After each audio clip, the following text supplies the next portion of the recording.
Гей, Мари, радо, бяла радо. Влязла е рада в градинка, гей, Мари, радо, бяла радо.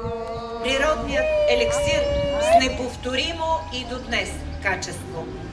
И както преди столетия в майските дни, заедно с зората идват и хората и събират натежалите от аромат и роса цветове. Започва розоберът. Рано сутрин, преди още слънцето да е изпратило първите си лъчи, полетата се огласят от глъч. Розоберачите берат с две ръце розовия цвят и пълнят кошниците и кеневираните торби, без да спират за почивка.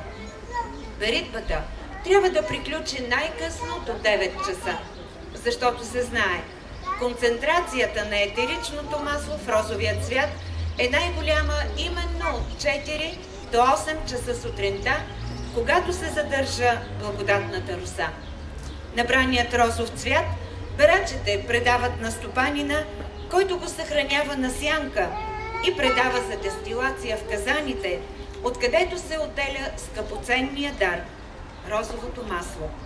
В първия ден на розобера стопанинът дарява най-личната розоберачка, тази, която е набрала най-много розов цвят и която предава своето очарование и трудолюбие на хората.